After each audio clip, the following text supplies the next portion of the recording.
sekarang.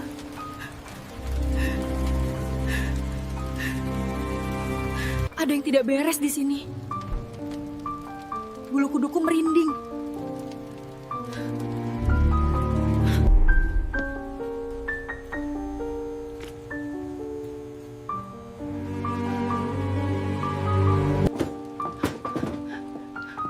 Pergi dari sini. Kamu harus pergi sekarang. Jangan sentuh makanannya.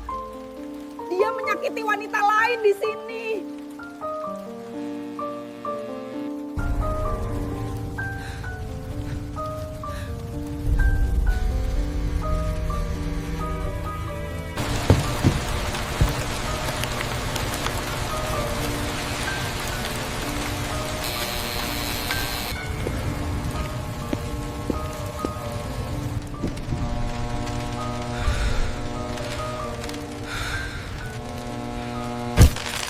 Di sebuah kota asing yang sunyi, menjelang tengah malam, Aisyah hanya ingin mencari makan cepat sebelum kembali ke hotel. Tapi, saat memasuki restoran 24 jam yang tampak biasa, tatapan seorang wanita tua mulai membuatnya gelisah. Tatapan yang seolah ingin memperingatkan sesuatu. Ketika bisikan panik itu akhirnya terlontar, Aisyah dihadapkan pada pilihan. Mengabaikan orang asing atau menyelamatkan hidupnya sendiri sebelum terlambat. Hai Sobat Nur Hidayah Official, selamat datang di channel ini. Tempat di mana setiap kisah memiliki arti yang begitu mendalam. Kami hadir untuk membawakan berbagai cerita yang menyentuh hati, kisah seputar kehidupan rumah tangga yang akan menggetarkan perasaan Anda. Di sini, Anda akan diajak menelusuri perjalanan emosional penuh warna, mulai dari kisah cinta yang tak tersampaikan, pengorbanan seorang ibu, hingga konflik yang menggugah jiwa. Jangan sampai ketinggalan setiap cerita haru yang mampu membuat kita lebih menghargai arti cinta dan pengertian dalam keluarga. Tekan tombol subscribe sekarang, jangan lupa like dan komen daerah mana sobat berasal, jadilah bagian dari komunitas Nur Hidayah Official. Mari kita jalani kisah-kisah penuh makna ini bersama-sama. Terima kasih sudah bergabung, selamat menonton dan meresapi setiap ceritanya.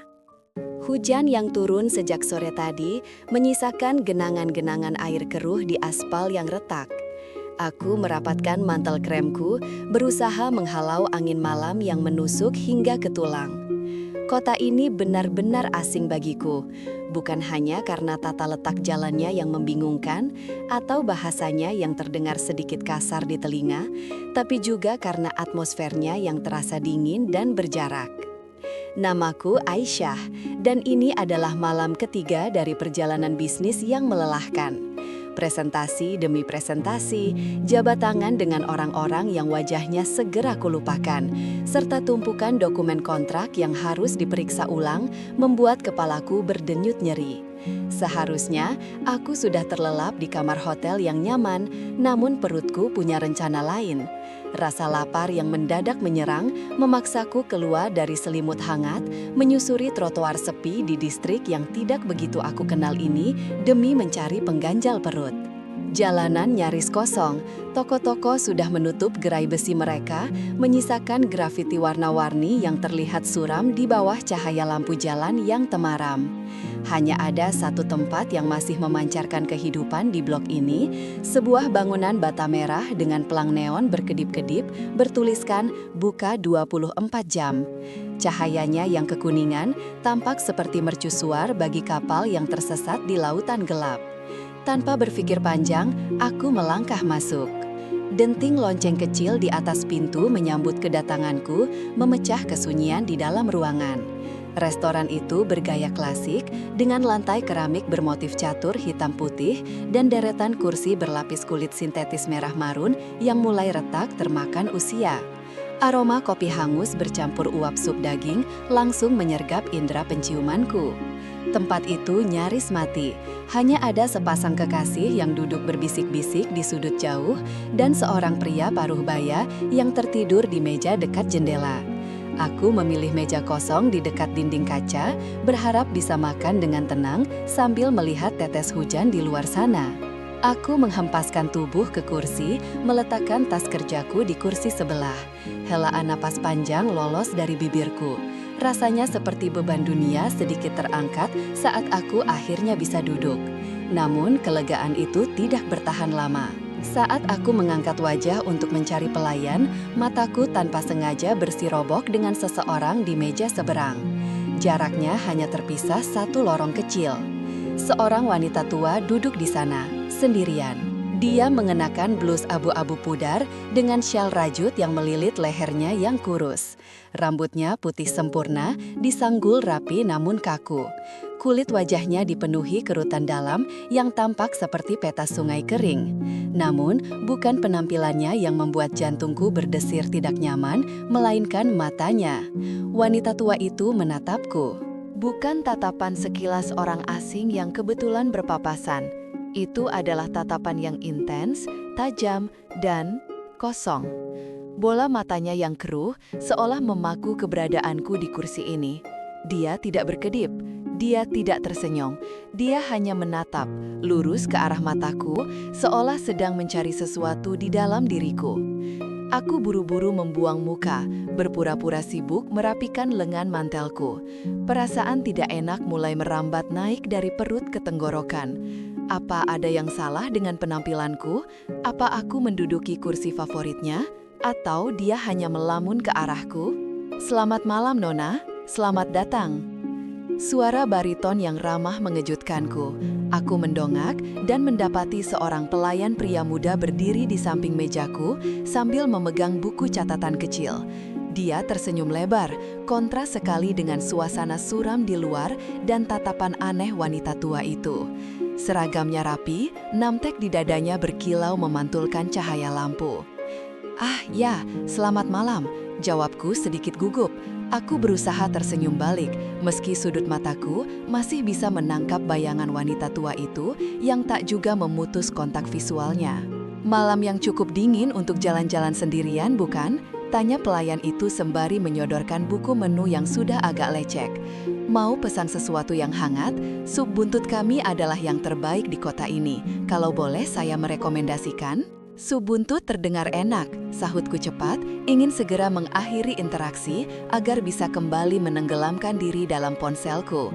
"1 porsi sup buntut dan teh hangat manis, tolong." "Siap, 1 sup buntut dan teh manis hangat. Mohon ditunggu sebentar." Pelayan itu mengangguk sopan dan berbalik menuju dapur di belakang konter. Begitu punggung pelayan itu menjauh, perlindungan sosialku hilang. Kini hanya ada aku dan keheningan restoran serta tatapan itu. Aku memberanikan diri melirik lagi, berharap wanita tua itu sudah beralih pada makanannya atau melihat ke jendela. Harapanku sia-sia. Posisi kepalanya tidak berubah 1 milimeter pun. Dia masih menatapku dengan intensitas yang sama. Kali ini aku bisa melihat lebih jelas. Ada sesuatu yang menggelisahkan di balik sorot mata itu. Bukan kebencian, bukan juga rasa ingin tahu. Itu adalah tatapan yang seolah-olah mengenalku, atau lebih buruk lagi, seolah-olah dia mengetahui sesuatu tentangku yang bahkan aku sendiri tidak tahu. Aku meraba leherku, memastikan tidak ada syal atau kalung yang berantakan. Tanganku sedikit gemetar saat meraih gelas air putih yang sudah tersedia di meja. Aku meneguknya cepat, mencoba melarutkan gumpalan kecemasan di tenggorokan. "Ayolah Aisyah," bisikku pada diri sendiri dalam hati. Dia cuma nenek tua yang kesepian, mungkin penglihatannya sudah kabur, dan dia tidak sadar sedang menatapmu. Jangan paranoid.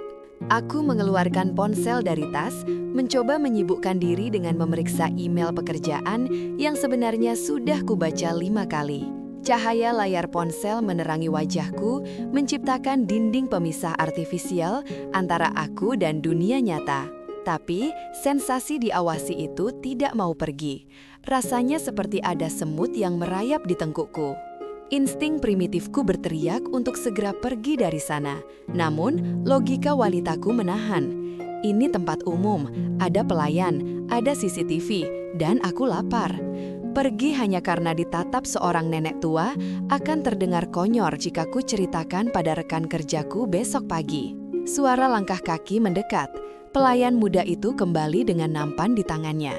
"Ini dia, Nona, sup buntut spesial dan teh hangat," ujarnya riang, seraya meletakkan mangkuk besar yang mengepulkan asap beraroma rempah di hadapanku. "Terima kasih," ucapku. Aku ragu sejenak, lalu memutuskan untuk bertanya. Dengan suara pelan, aku mencondongkan tubuh sedikit ke arah pelayan itu. "Maaf mas, wanita di meja sebelah itu, apakah dia sering ke sini?" Pelayan itu mengikuti arah pandangku sekilas, lalu kembali menatapku dengan senyum yang sedikit memudar, digantikan oleh ekspresi bingung yang sopan. "Oh, ibu itu, saya kurang tahu Nona. Shift saya baru mulai 1 jam yang lalu, dan beliau sudah duduk di sana sejak saya datang. Mungkin sedang menunggu jemputan." Jawaban itu tidak membantu meredakan kegelisahanku. Dia terus menatap ke sini. Apa saya mengganggunya? Pelayan itu tertawa kecil, tawa yang dimaksudkan untuk menenangkan. "Ah, tidak mungkin. Mungkin beliau hanya teringat cucunya saat melihat Nona. Orang tua sering begitu kan? Jangan khawatir, di sini aman. Silahkan dinikmati makanannya selagi panas." Pelayan itu berlalu lagi, meninggalkanku dengan mangkuk sup yang seharusnya menggubah selera. Uap panas menerpa wajahku, tapi rasa dingin di punggungku tak juga hilang. Aku mengambil sendok, mengaduk kuah sup yang kental. Mataku, seolah bergerak di luar kendali otakku, kembali mencuri pandang ke meja seberang. Wanita tua itu kini sedikit memiringkan kepalanya. Bibirnya yang keriput dan pucat sedikit terbuka, tapi tidak ada suara yang keluar. Matanya yang berkabut itu seolah menembus kulit, daging, hingga ke dalam pikiranku. Dia tidak sedang melihat cucunya. Tatapan itu terlalu fokus, terlalu lapar. Rasa laparku sendiri mendadak hilang, berganti dengan rasa mual yang tipis. Aku meletakkan sendok kembali ke mangkuk dengan denting pelan yang terdengar nyaring di telingaku sendiri. Di kota asing ini, di restoran yang seharusnya menjadi tempat perlindungan sementara dari hujan dan lelah, aku merasa terjebak dalam sebuah permainan bisu yang tidak aku pahami aturannya. Dan lawan mainku adalah seorang wanita tua yang tidak berkedip di seberang sana. Aku mencoba menenggelamkan wajahku ke dalam daftar menu, memaksa otakku untuk memproses deretan kata espresso, latte, dan croissant seolah-olah itu adalah naskah kuno yang harus segera diterjemahkan. Namun, usaha itu nyaris sia-sia. Hawa dingin yang tidak wajar merambat naik dari tengkuk hingga ke kulit kepala. Sebuah respons insting purba yang berteriak bahwa ada sepasang mata yang sedang mengawasiku dengan intensitas yang tidak wajar. "Sha, kamu dengerin aku nggak sih?" Suara Reni menyentakku kembali ke realitas. Aku mengerjap, menatap sahabatku yang kini memasang wajah cemberut di seberang meja. Di sekeliling kami, kafe itu hidup dengan dengung percakapan santai, bunyi mesin kopi yang mendesis, dan denting sendok beradu dengan piring keramik. Segalanya tampak normal, terlalu normal, yang justru membuat rasa tidak nyamanku semakin kontras.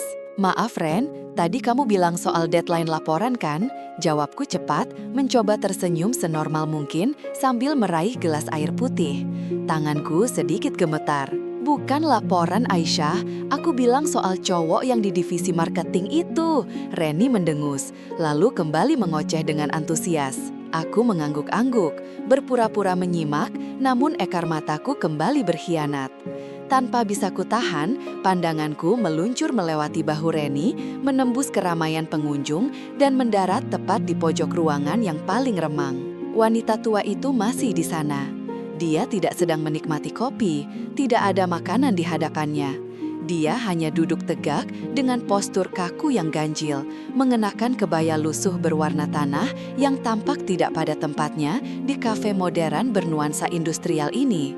Dan matanya, mata yang keruh dan cekung itu masih terkunci lurus ke arahku. Tidak berkedip, tidak beralih barang sedetik pun. Jantungku mulai berdegup lebih kencang, menciptakan ritme panik di dalam dada. Kenapa dia menatapku seperti itu? Apa aku mengenalnya? Aku mencoba menelusuri ingatan, mencari wajah keriput itu di masa laluku, tetapi hasilnya nihil. Dia adalah orang asing, namun tatapannya seolah-olah sedang menelanjangiku, membaca dosa-dosa atau ketakutan terbesarku. Ren, potongku tiba-tiba, suaraku terdengar lebih serak dari yang kuduga. Kamu lihat ibu-ibu di pojok sana yang pakai kebaya? Reni berhenti mengunyah kue susnya, lalu menoleh ke belakang dengan gerakan santai yang membuatku ingin menahannya. Mana? Pojok dekat jendela? Bukan, yang di sudut gelap dekat pintu toilet. Reni menyipitkan mata, menatap ke arah yang kutunjuk dengan dagu. Hening sejenak. Gak ada siapa-siapa, Syah. Coba ada pasangan yang lagi pacaran. Darahku terasa surut dari wajah. Coba lihat lagi, di kursi kayu yang sendirian itu. Serius, Aisyah? Kosong. Reni kembali menghadapku, keningnya berkerut khawatir. Kamu sakit? Pucat banget mukamu. Aku menelan ludah yang terasa pahit. Aku memberanikan diri menoleh lagi. Wanita itu masih di sana, jelas, nyata, dan padat. Bagaimana mungkin Reni tidak melihatnya?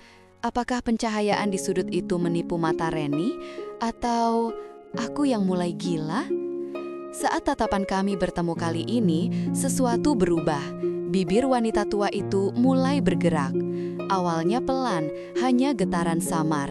Namun, perlahan, gerakannya menjadi lebih ritmis, lebih cepat. Dia sedang bergumam, mengucapkan mantra, atau menyumpah. Jarak kami setidaknya 15 meter. Mustahil aku bisa mendengar suaranya di tengah hiruk-pikuk kafe.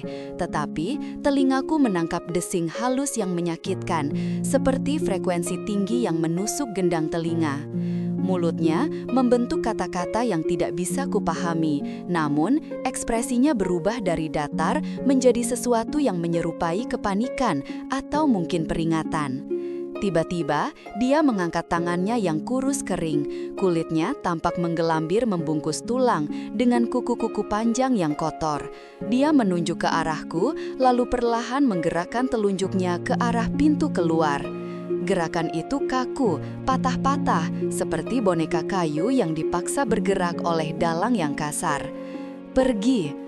Aku bisa membaca gerak bibirnya sekarang. Satu kata itu diulang berkali-kali dengan penekanan yang semakin kuat.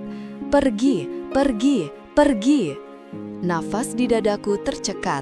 Udara di sekitarku mendadak terasa berat dan lembab, berbau seperti tanah basah dan bunga melati yang sudah membusuk. Aroma yang sama sekali tidak seharusnya ada di dalam kedai kopi ber-AC ini. Syah, hei, Reni menepuk punggung tanganku keras. Aku tersentak hebat, nyaris menyenggol gelas kopiku hingga tumpah. Ya Allah, Ren, kaget aku. Kamu itu kenapa sih? Dari tadi melamun terus, mukanya tegang kayak lihat hantu. Omel Reni, nadanya campuran antara kesal dan cemas. Makanannya sudah datang dari tadi loh. Aku menunduk menatap piring spaghetti yang mengepul di hadapanku, tapi nafsu makanku sudah lenyap tanpa sisa. Rasa mual perlahan naik ke kerongkongan. Aku rasa aku nggak enak badan, Ren, bisikku. Ini bukan sekedar alasan, kepalaku mulai berdenyut sakit seirama dengan ketukan jari wanita tua itu di atas meja kayunya. Tuk, tuk, tuk. Aku bahkan bisa mendengarnya sekarang. Suara ketukan itu terdengar lebih nyaring daripada musik latar kafe. Aku melirik lagi. Wanita tua itu tidak lagi duduk tenang.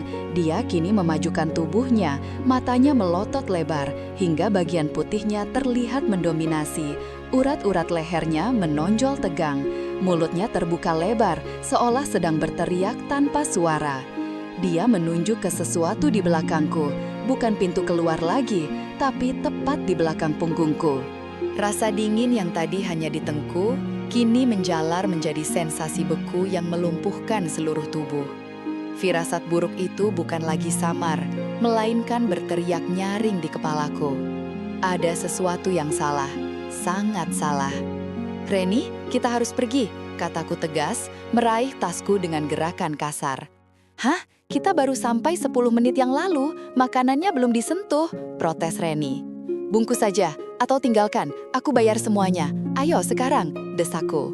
Aku tidak peduli jika Reni menganggapku aneh atau histeris.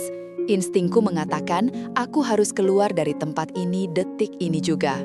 Saat aku berdiri, kursi besiku berdecit nyaring di lantai, menarik perhatian beberapa pengunjung lain. Namun, aku tidak peduli pada tatapan mereka. Fokusku kembali tersedot ke sudut ruangan itu. Wanita tua itu sudah berdiri. Dia tidak berjalan, dia bergeser.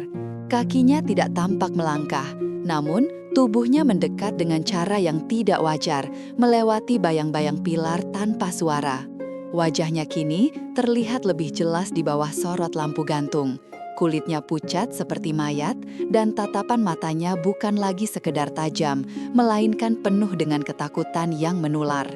Dia mengangkat kedua tangannya ke arahku, seolah ingin meraih leherku atau mungkin melindungiku. Dan untuk pertama kalinya, sebuah suara bisikan yang serak dan kering, seolah berasal dari sela-sela dinding kafe itu sendiri, menyusup langsung ke dalam kepalaku. "Jangan menoleh ke belakang, Nak. Dia sudah menempel padamu." Duniaku seakan berhenti berputar. Kakiku terpaku di lantai. Pesan itu begitu jelas, begitu dekat, seakan wanita tua itu membisikkannya tepat di lubang telingaku, meski fisiknya masih berjarak beberapa meja dariku. "Syah, kamu gemetaran." Suara Reni terdengar jauh, seperti dari dalam air. Aku ingin lari. Aku ingin menarik tangan Reni dan menghambur keluar pintu kaca itu. Tapi tubuhku mengkhianatiku. Rasa penasaran yang bercampur dengan teror memaksaku untuk mempertanyakan satu hal. Apa yang ada di belakangku? Wanita tua itu kini berhenti bergerak. Dia berdiri mematung di tengah lorong kafe. Air mata darah menetes dari sudut matanya yang keruh. Dia menggelengkan kepalanya perlahan, sebuah isyarat keputusasaan.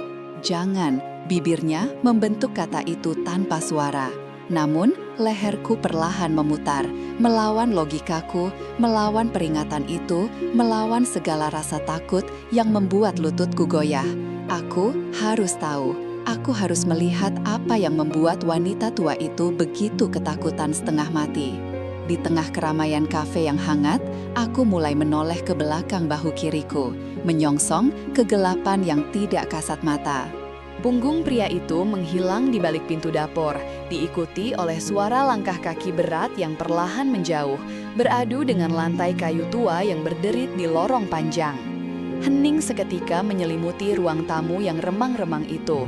Cahaya matahari sore yang menerobos masuk melalui celah tirai beludru tebal tampak tidak mampu menghangatkan udara di dalam ruangan yang terasa lembab dan berbau apek. Aku menghela napas panjang, mencoba mengendurkan otot-otot bahuku yang tegang.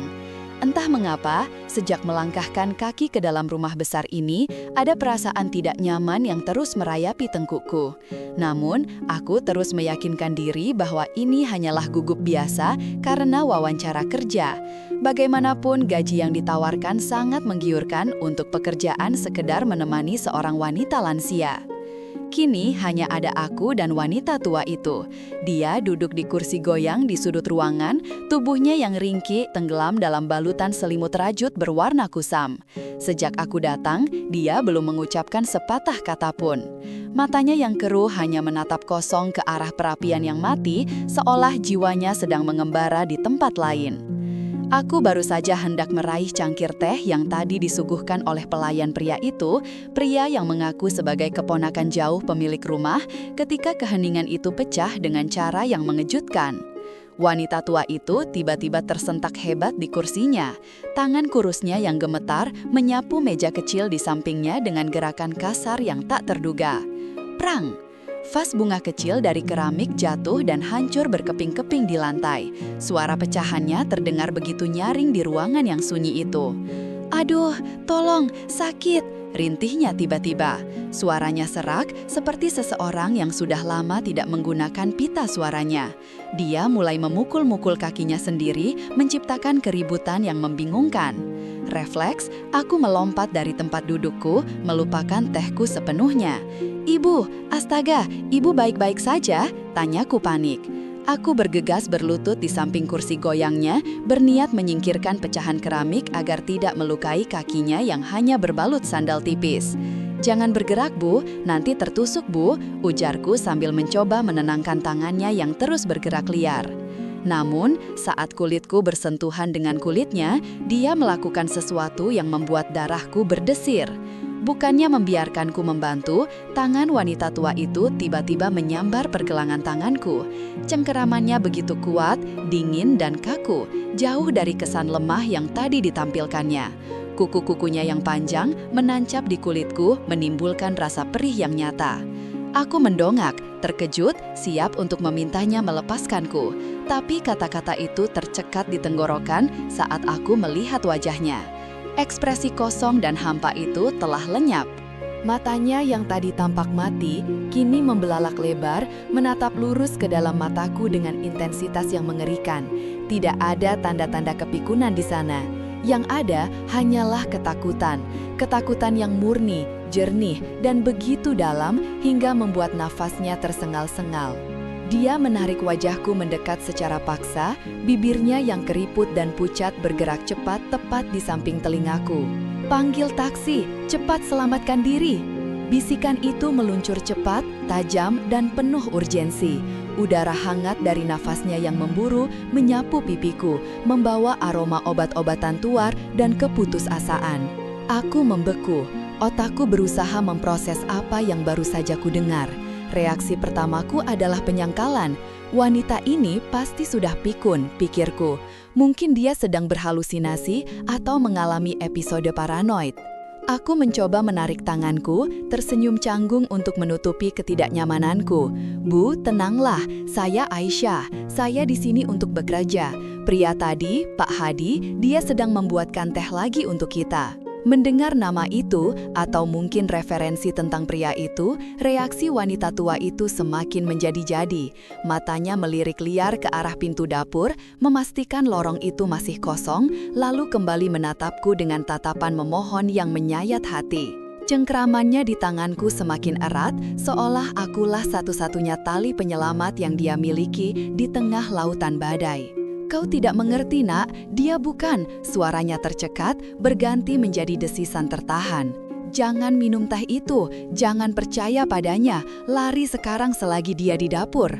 Jantungku mulai berdetak kencang. Kali ini bukan karena kaget, melainkan karena alarm bahaya yang mulai meraung di kepalaku. Aku menatap mata wanita itu lagi. Aku mencari tanda-tanda kegilaan, tanda-tanda kerancuan mental yang biasa dimiliki pengidap demensia. Tapi aku tidak menemukannya. Aku pernah melihat orang gila di jalanan. Tatapan mereka biasanya tidak fokus, melayang atau kacau. Namun wanita ini berbeda. Fokusnya tajam. Dia sadar sepenuhnya akan ruang dan waktu.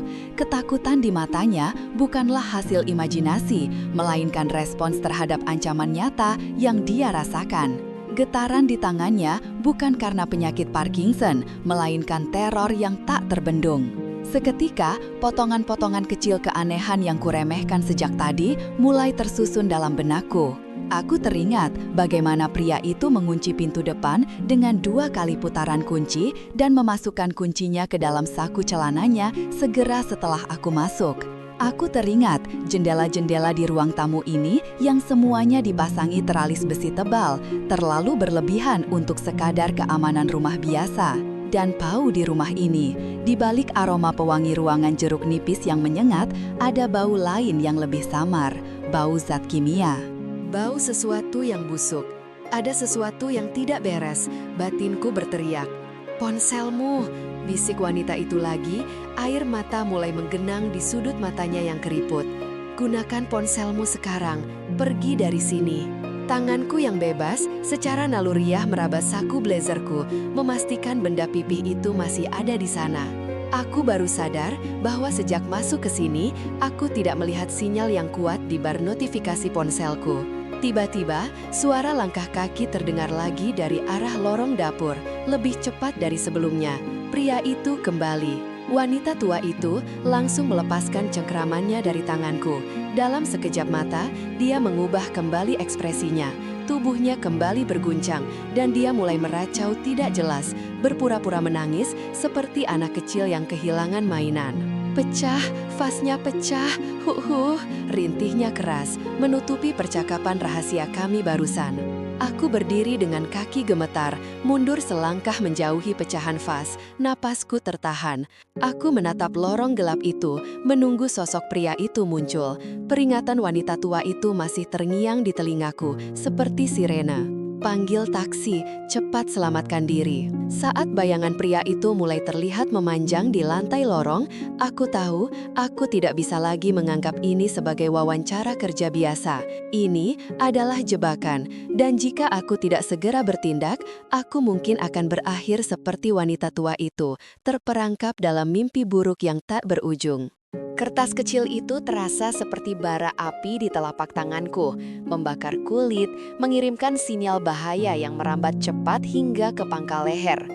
Tulisan tangan yang tergesa-gesa itu, "Pergi sekarang, mereka tahu," seolah berteriak tanpa suara di tengah hiruk-pikuk restoran yang seharusnya terasa hangat dan nyaman. Duniaku menyempit. Suara denting garpu beradu dengan piring porselen yang tadinya terdengar seperti melodi makan malam biasa, kini berubah menjadi dentang lonceng peringatan yang memekakan telinga. Tawa pelan dari meja di sudut ruangan terdengar seperti ejekan, dan bayang-bayang pelayan yang lalu lalang tampak memanjang, seolah hendak mencengkeramku. Logikaku berusaha memberontak. "Ini gila, Aisyah," bisik bagian rasional di otakku. "Kamu sedang menunggu klien penting. Ini mungkin hanya lelucon orang iseng, atau mungkin salah meja." Namun, instingku, suara purba yang seringkali kuabaikan demi sopan santun, berkata lain. Jantungku berdebar begitu kencang hingga rasanya tulang rusukku akan retak. Ada hawa dingin yang tidak wajar merayapi punggungku. Sensasi diawasi oleh mata-mata tak terlihat yang bersembunyi di balik partisi kayu restoran mewah ini. Tepat saat itu, pelayan yang tadi melayaniku kembali muncul dari arah dapur. Ia membawa nampan berisi air mineral yang kupesan, senyum ramah terukir di wajahnya. Namun, di mataku yang kini diselimuti paranoia, langkah kakinya terlihat terlalu pelan, terlalu disengaja. "Ini air mineralnya, Ibu Aisyah, untuk hidangan pembukanya akan seger." Aku berdiri dengan sentakan kasar, membuat kursi berdecit nyaring di lantai parket. Beberapa kepala dari meja sebelah menoleh, menatapku dengan kening berkerut. "Maaf," potongku cepat, suaraku terdengar serak dan sedikit bergetar. Aku berdaham, berusaha memasang topeng ketenangan meski tanganku gemetar hebat di samping tubuh. Saya baru saja mendapat kabar darurat dari rumah sakit. Keluarga saya kecelakaan." Kebohongan itu meluncur begitu saja, terasa pahit di lidah. Wajah pelayan itu berubah dari ramah menjadi prihatin dalam sekejap. "Ya ampun, Ibu, apakah ada yang bisa kami bantu? Mungkin memanggilkan." "Tidak perlu," selaku lagi, kali ini lebih tegas. "Aku tidak punya waktu untuk berbasa-basi atau menerima simpati palsu. Setiap detik yang kuhabiskan di sini terasa seperti pasir yang menimbun paru-paruku." Dengan gerakan yang kuharap terlihat wajar, namun sebenarnya penuh kepanikan, aku merogoh tas. Jemariku menyentuh dompet, menarik keluar 2 lembar uang pecahan 100.000. Aku meletakkannya, atau lebih tepatnya, menghempaskannya ke atas meja, tepat di samping gelas air yang belum sempat kuminum. Jumlah itu jauh lebih besar dari harga air mineral, tapi aku tidak peduli pada kembalian. Aku hanya peduli pada nyawaku. "Ambil saja sisanya," gumamku tanpa menatap mata pelayan itu lagi. Aku memutar tubuh dan mulai melangkah. Awalnya pelan, namun dorongan adrenalin memaksaku mempercepat langkah. "Jangan lari," perintahku pada diri sendiri. "Kalau kamu lari, kamu akan menarik perhatian." Tapi kakiku terasa berat, seolah lantai restoran ini berubah menjadi lumpur hisap. Mataku menyapu sekeliling dengan waspada. Apakah pria berjas abu-abu di dekat pintu masuk itu sedang menatapku? Apakah wanita yang sedang menelepon di dekat jendela itu sebenarnya sedang melaporkan pergerakanku? Ketakutan mengubah setiap orang asing menjadi potensi ancaman. Pintu kaca restoran yang besar itu akhirnya berada di depan mata. Aku mendorongnya kuat-kuat, dan begitu udara malam Jakarta menerpa wajahku, rasanya seperti tamparan yang menyadarkan. Bising klakson dan deru mesin kendaraan yang biasanya membuatku pusing, kali ini terdengar seperti musik kebebasan. Aku tidak berhenti di depan lobi restoran. Instingku menyuruhku untuk menjauh sejauh mungkin dari titik ini. Aku berjalan cepat menyusuri trotoar, sesekali menoleh ke belakang dengan gelisah. Bayangan pintu restoran yang tertutup perlahan seakan menjadi mulut monster yang gagal menelanku. Sebuah taksi biru melaju pelan di lajur kiri. Tanpa pikir panjang, aku melambaikan tangan dengan liar, nyaris melompat ke bahu jalan. Taksi, taksi! Mobil itu berhenti. Aku segera membuka pintu belakang dan menghempaskan tubuhku ke jok yang dingin. Aroma pewangi jeruk artifisial menyergap hidungku. Aroma yang biasanya ku benci, tapi kini menjadi aroma paling menenangkan di dunia. "Kemana, Mbak?" tanya sopir taksi itu. Matanya menatapku lewat spion tengah. Ia tampak sedikit terkejut melihat napasku yang memburu dan wajahku yang mungkin pucat pasi. "Jalan dulu, Pak, cepat," seruku, suaraku naik 1 oktav. Ke arah Blok M, pokoknya jalan dulu, menjauh dari sini." Sopir itu tidak banyak bertanya. Ia menginjak gas dan mobil pun meluncur membelah kemacetan malam. Aku menyandarkan punggung ke jok, membiarkan tubuhku merosot sedikit. Tanganku masih mencengkeram erat kertas peringatan itu. Kini sudah lecek dan basah oleh keringat dingin. Aku membukanya kembali, membaca 2 kalimat pendek itu di bawah sorotan lampu jalan yang silih berganti menerangi kabin taksi. "Pergi sekarang, mereka tahu." Siapa mereka dan apa yang mereka tahu? Ponselku bergetar di dalam tas, membuatku terloncat kaget seolah ada ledakan di pangkuanku. Dengan tangan gemetar, aku meraih benda pipih itu. Layarnya menyala, menampilkan sebuah nama, Bapak Haryo, klien yang seharusnya kutemui malam ini. Jantungku yang baru saja mulai tenang kembali berpacu. Apakah aku harus mengangkatnya? Jika peringatan itu benar, maka pertemuan ini adalah jebakan. Jika peringatan itu salah, aku baru saja mempermalukan diri sendiri dan menghancurkan karirku dengan meninggalkan klien penting.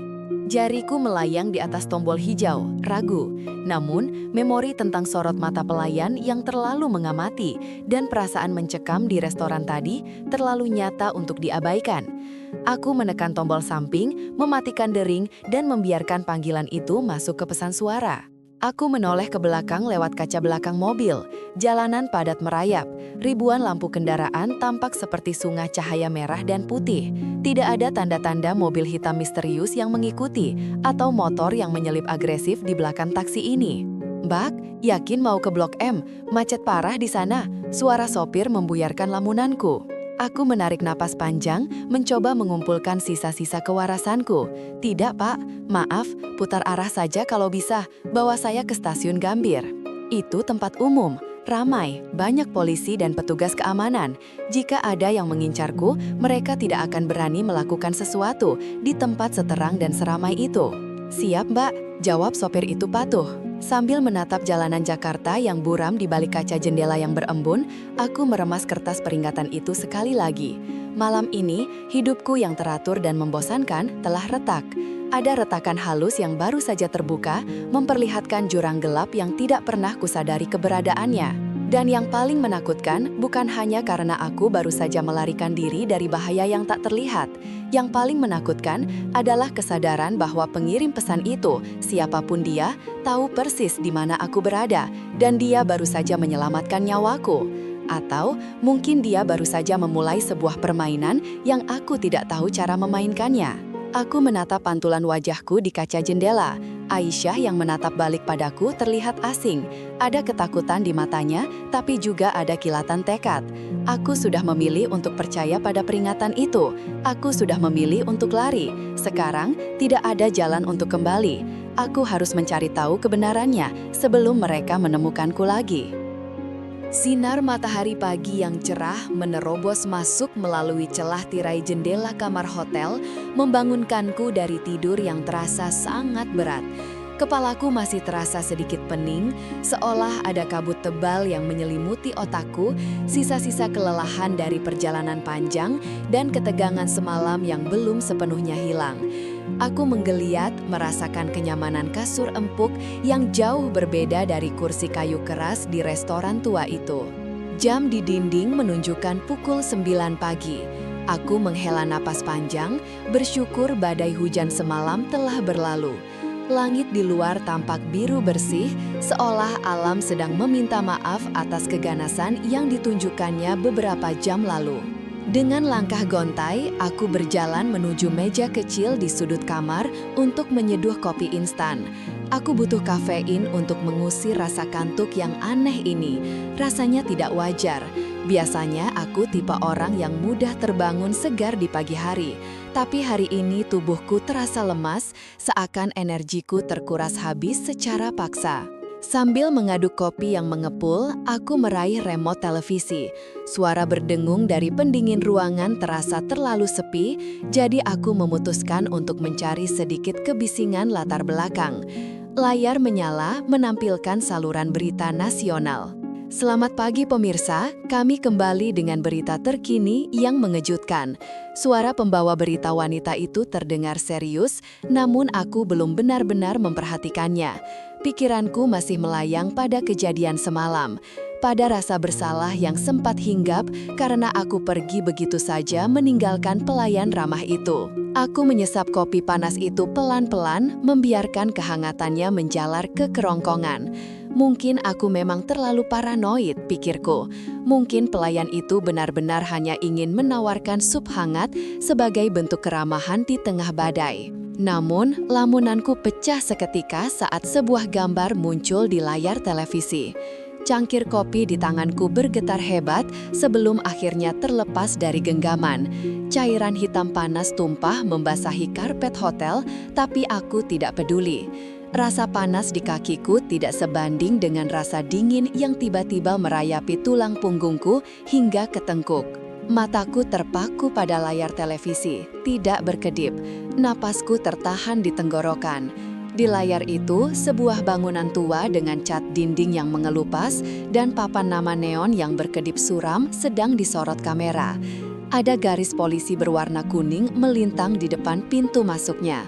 Lusinan mobil polisi dengan lampu rotator biru merah memenuhi pelataran parkir yang becek. Itu restoran semalam, tempat di mana aku duduk sendirian, tempat di mana aku merasa diawasi oleh bayang-bayang di sudut ruangan. Polisi berhasil membekuk tersangka pembunuhan berantai yang telah menjadi buronan selama 3 bulan terakhir dalam pengerebekan dini hari tadi. Suara pembawa berita itu terdengar semakin tajam di telingaku, menusuk-nusuk kesadaranku. Tersangka diketahui menggunakan sebuah restoran 24 jam di pinggiran kota sebagai tempat berburu. Aku mundur selangkah, tanganku menutup mulut, menahan jeritan yang ingin meledak. Layar berganti menampilkan wajah tersangka yang sedang digiring oleh 2 orang polisi berseragam lengkap.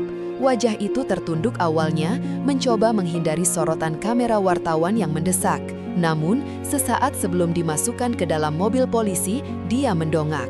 Darahku membeku, wajah itu, mata yang cekung dengan kantung mata hitam, rambut berminyak yang disisir ke belakang, dan senyum itu, senyum tipis yang dipaksakan yang semalam kulihat di bawah temaram lampu restoran. Itu si pelayan, pria yang membawakanku teh, pria yang bersikeras agar aku mencoba sup spesialnya, pria yang menatapku dengan sorot mata yang sulit diartikan saat aku berpamitan pergi. Tersangka yang diidentifikasi bernama Budi ini menargetkan wanita lajang yang singgah sendirian di tengah malam, lanjut sang pembawa berita. Laporan itu kini beralih ke wawancara dengan seorang perwira polisi di lokasi kejadian. Modus operandi pelaku cukup rapi, ujar polisi tersebut dengan wajah kaku. Ia akan bersikap sangat ramah untuk menurunkan kewaspadaan korban. Makanan atau minuman yang disajikan akan dibubuhi obat bius dosis tinggi. Korban yang tidak sadarkan diri kemudian akan dibawa ke ruang belakang sebelum dieksekusi. Kakiku lemas seketika. Aku jatuh terduduk di tepi tempat tidur, menatap nanar ke arah televisi. Obat bius. Potongan-potongan ingatan semalam kembali menyusun dirinya menjadi sebuah gambar utuh yang mengerikan. Aku ingat rasa teh itu, teh hangat yang disuguhkannya. Ada sedikit rasa pahit yang aneh di ujung lidah, rasa yang kukira hanya karena kualitas teh yang buruk atau air yang terlalu lama dimasak. Aku ingat bagaimana dia terus-menerus mendesakku untuk menghabiskan minumannya. "Minumlah Nona, biar hangat," katanya berkali-kali. Dan rasa pening saat aku bangun tadi, rasa kantuk yang tidak wajar, dan tubuh yang terasa berat. Itu bukan karena kelelahan perjalanan, itu adalah efek sisa dari obat bius yang sempat masuk ke dalam tubuhku. Aku hanya meminumnya sedikit, hanya beberapa teguk basa-basi sebelum intuisiku berteriak menyuruhku pergi. Jika saja aku menghabiskan secangkir teh itu, jika saja aku menerima tawaran sup hangatnya dan tetap duduk di sana menunggu hujan reda. Aku meremas spray hotel dengan tangan gemetar, keringat dingin mengucur deras di pelipisku. Laporan di televisi berlanjut, menampilkan detail yang lebih mengerikan. Di dapur restoran, polisi menemukan barang-barang milik para korban sebelumnya, dompet, perhiasan, dan kartu identitas yang disembunyikan di balik lantai kayu. Ponselku yang tergeletak di nakas bergetar, mengejutkanku setengah mati. Aku hampir melompat saking kagetnya. Itu hanya notifikasi pesan masuk dari ibu, menanyakan apakah aku sudah sampai dengan selamat. Aku meraih ponsel itu dengan tangan yang masih gemetar hebat. Aku ingin mengetik balasan, mengatakan bahwa aku baik-baik saja, tapi jemariku kaku. Air mata mulai menggenang di pelupuk mataku, bukan karena sedih, tapi karena rasa ngeri yang teramat sangat. Aku membayangkan apa yang terjadi jika semalam aku mengabaikan perasaan tidak enak itu. Aku membayangkan diriku masih duduk di sana, perlahan kehilangan kesadaran, sementara pelayan itu, pembunuh itu, berdiri di balik meja kasir, tersenyum melihatku jatuh tertidur, menunggu saat yang tepat untuk menyeretku ke belakang. Suara hujan yang semalam terdengar menenangkan, kini berubah menjadi kenangan menyeramkan di kepalaku. Hujan itu adalah sekutunya. Suara guntur dan deras air adalah tirai yang sempurna untuk menutupi jeritan. Para korban biasanya adalah pelancong yang tidak memiliki kerabat di kota ini, sehingga hilangnya mereka tidak segera disadari. Tambah pembawa berita itu lagi. Kalimat itu menohokku tepat di jantung. Itu aku. Aku adalah profil korban yang sempurna, sendirian, asing, dan lelah. Aku bangkit dan berlari ke kamar mandi. Rasa mual yang hebat tiba-tiba menyerang perutku. Aku memuntahkan isi perutku di wastafel. Tubuhku terguncang oleh isak tangis yang tak tertahankan. Di cermin, aku melihat wajahku sendiri yang pucat pasi. "Aisyah, kau hampir mati." Kalimat itu berulang-ulang di kepalaku, seperti mantra yang menakutkan. Firasat itu, bisikan hati kecil yang menyuruhku pergi, yang membuatku merasa tidak nyaman tanpa alasan logis, yang membuatku berani menembus hujan badai demi meninggalkan tempat itu. Itu bukan paranoia, itu adalah insting bertahan hidup yang dianugerahkan Tuhan. Aku membasuh wajahku dengan air dingin berkali-kali, berusaha menghapus bayangan senyum pelayan itu dari ingatanku. Tapi bayangan itu sudah terpatri, menjadi sebuah peringatan abadi. Kembali ke kamar, aku mematikan televisi. Aku tidak sanggup mendengar lebih banyak lagi. Keheningan kamar hotel kini terasa berbeda. Bukan lagi sepi yang damai, tapi sepi yang penuh dengan kesadaran akan betapa rapuhnya nyawa manusia. Aku membasuh wajahku dengan air dingin berkali-kali, berusaha menghapus bayangan senyum pelayan itu dari ingatanku. Tapi, bayangan itu sudah terpatri, menjadi sebuah peringatan abadi. Kembali ke kamar, aku mematikan televisi. Aku tidak sanggup mendengar lebih banyak lagi. Keheningan kamar hotel kini terasa berbeda. Bukan lagi sepi yang damai, tapi sepi yang penuh dengan kesadaran akan betapa rapuhnya nyawa manusia. Aku duduk bersimpuh di lantai, di samping tumpahan kopi yang mulai mengering. Aku menundukkan kepala, memanjatkan doa syukur yang paling tulus yang pernah kuucapkan seumur hidupku. Dunia ini indah, penuh dengan petualangan yang kucari. Namun, hari ini aku belajar satu hal yang tak akan pernah kulupakan. Di balik keindahan dan keramahan yang tampak di permukaan, terkadang tersembunyi kegelapan yang siap menelanmu bulat-bulat jika kau lengah sedikit saja. Kebenaran yang mengerikan itu kini terpampang jelas. Aku selamat bukan karena keberuntungan semata, tapi karena aku memilih untuk mendengarkan suara lirih di dalam diriku yang berkata, "Lari Aisyah, lari sekarang juga." Napasku masih memburu ketika aku membanting pintu apartemen dan memutar kunci 2 kali. Bunyi klik logam yang beradu itu biasanya menenangkan, tapi malam ini suaranya terdengar hampa di tengah detak jantungku yang memukul-mukul rongga dada seperti palu godam. Aku bersandar pada daun pintu, merosot perlahan hingga duduk di lantai dingin. Keringat dingin mengalir di pelipis, membasahi kerudung yang kini terasa mencekik leherku. Tanganku gemetar hebat saat mencoba merogoh ponsel di dalam tas. Bukan karena udara malam yang dingin, melainkan karena sisa-sisa adrenalin yang baru saja menyentak sistem sarafku. Bayangan kejadian di kafe tadi berputar ulang di kepalaku seperti kaset rusak yang mengerikan. Pria itu, pria yang sopan, tampan, dan pandai bicara itu. Aku memejamkan mata mencoba mengatur napas. Awalnya, aku merasa sangat malu. Bagaimana tidak, wanita tua di meja sebelah yang sejak awal menatap kami dengan tatapan tajam dan mulut komat kamit, tiba-tiba saja berdiri dan tidak sengaja menumpahkan nampan berisi 2 gelas jus jeruk tepat ke arah pria itu. Cairan lengket itu membasahi kemeja mahalnya, menciptakan kekacauan instan. Teriakan wanita tua itu yang melengking, memaki-maki udara kosong, seolah sedang berbicara dengan hantu, membuat seluruh pengunjung kafe menoleh. Saat itu, aku hanya ingin menghilang.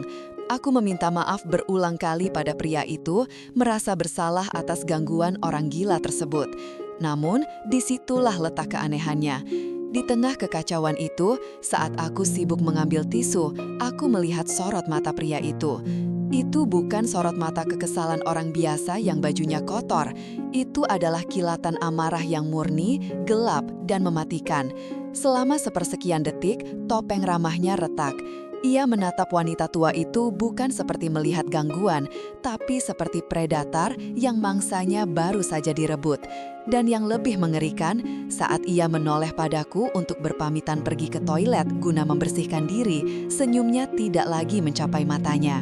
"Tunggu sebentar ya, Aisyah," katanya tadi. Nadanya lembut, tapi membuat bulu kuduku meremang. Instingku berteriak, sebuah alarm purba yang meraung di kepala. Lari. Dan aku lari. Aku memanfaatkan momen dia ke kamar mandi untuk keluar dari kafe, menyetop taksi pertama yang lewat, dan meminta sopir melaju secepat mungkin tanpa menoleh ke belakang. Sekarang, di keheningan kamar kosku, rasionalitasku mulai menyusun potongan-potongan puzzle itu. Aku membuka ponsel, jari-jariku yang masih gemetar mengetuk layar, mencari berita lokal terkini. Entah dorongan dari mana, aku merasa perlu memvalidasi ketakutanku. Mungkin aku hanya paranoid, mungkin aku baru saja bertindak kasar pada pria baik-baik hanya karena insiden tumpahan jus. Namun, notifikasi berita kriminal yang muncul di beranda media sosialku membuat darahku seolah berhenti mengalir. Sebuah sketsa wajah terpampang di layar. Meski hanya gambar pensil hitam putih, garis rahang itu, bentuk hidung itu, dan tatanan rambutnya, kemiripannya mencapai 90% dengan pria yang baru saja mentraktirku kopi. Headline berita itu terbaca, "Waspada, modus penipuan dan pembiusan di kafe sekitar pusat kota. Pelaku mengincar wanita yang sendirian." Ponselku terlepas dari genggaman, jatuh berdebum ke lantai. Aku menutup mulut dengan kedua tangan, menahan isak tangis yang tiba-tiba mendesak keluar. Ya Tuhan, ini bukan sekedar paranoid, ini nyata. Pria itu bukan kebetulan duduk di mejaku. Dia bukan kebetulan mengajakku mengobrol. Dia sedang bekerja. Dia sedang berburu. Dan jika bukan karena kekacauan itu, pikiranku melayang kembali pada wanita tua itu. Wanita dengan rambut abu-abu berantakan dan pakaian yang lusuh. Semua orang di kafe menganggapnya gila. Pelayan bahkan sempat hendak mengusirnya sebelum kejadian itu. Aku sendiri sempat merasa risih dengan tatapannya yang terus-menerus mengarah padaku. Tapi sekarang, memori itu memutar ulang adegan dengan perspektif baru. Wanita tua itu tidak sedang berbicara dengan hantu. Dia sedang mengawasi. Matanya yang tajam tidak pernah lepas dari gerak-gerik pria itu. Saat pria itu mulai mengeluarkan sesuatu dari saku jasnya, sesuatu yang kecil, mungkin obat tidur, atau sejenisnya yang hendak dimasukkan ke cangkilku saat aku lengah, saat itulah wanita tua itu bertindak. Dia tidak gila, dia menciptakan diversifikasi. Dia tahu jika dia berteriak ada penjahat, mungkin tidak ada yang percaya. Pria itu terlalu rapi, terlalu meyakinkan. Orang-orang akan lebih percaya pada pria berjas daripada wanita tua yang terlihat menggelandang. Jadi, dia memilih satu-satunya senjata yang dia miliki, stigma kegilaannya. Dia sengaja menabrakkan diri, dia sengaja berteriak histeris, dia membuat keributan yang begitu besar sehingga semua mata tertuju pada meja kami. Dalam sorotan perhatian seluruh kafe, pria itu tidak bisa melakukan apa-apa. Dia tidak bisa memasukkan obat ke minumanku. Dia tidak bisa memaksaku pergi. Cahaya lampu sorot publik adalah musuh terbesar bagi seorang predator yang bekerja dalam bayangan. Air mataku menetes, jatuh membasahi celana jeans. Rasa syukur yang mendalam bercampur dengan rasa bersalah yang menusuk. Aku bahkan tidak sempat berterima kasih. Aku malah sempat menatapnya dengan pandangan kasihan bercampur kesal sesaat sebelum aku kabur. Wanita itu adalah pahlawan dalam kesunyian.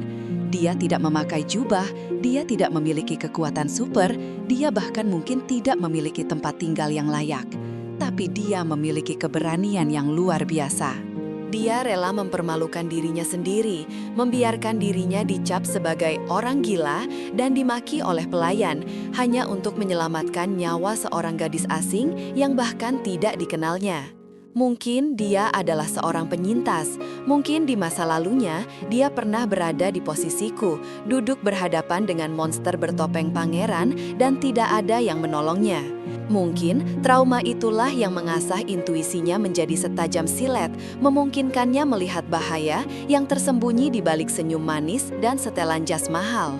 Aku bangkit perlahan, kakiku masih terasa lemas. Aku berjalan menuju jendela apartemen, menyingkap tirai sedikit untuk mengintip ke jalanan di bawah. Lampu kota berkelap-kelip, menyembunyikan jutaan cerita, jutaan bahaya, dan jutaan keajaiban. Malam ini, pandanganku tentang dunia berubah total. Aku belajar bahwa pertolongan tidak selalu datang dalam bentuk yang indah. Kadang, malaikat pelindung datang dalam wujud wanita tua yang berteriak-teriak menumpahkan jus jeruk. Aku teringat tatapan terakhirnya saat aku berlari keluar kafe. Di tengah teriakan pelayan yang memarahinya, dia sempat menoleh padaku sekilas. Tidak ada kegilaan di mata itu saat tatapan kami bertemu untuk sepersekian detik. Hanya ada sorot mata yang tenang, tegas, dan memberi isyarat, "Pergilah nak, cepat." Kejadian ini menorehkan pelajaran yang tak akan pernah kulupakan seumur hidup. Tentang pentingnya mempercayai intuisi, rasa tidak nyaman yang sempat kutepis demi kesopanan. Tentang bahaya yang seringkali bersembunyi di balik wajah yang paling ramah. Dan yang terpenting, tentang nilai dari tindakan kebaikan yang tak terduga. Kita seringkali terlalu cepat menghakimi. Kita melihat penampilan luar dan langsung memberi label, gila, pengganggu, tidak berguna. Padahal, di balik label-label itu, mungkin tersembunyi jiwa yang jauh lebih mulia daripada kita semua.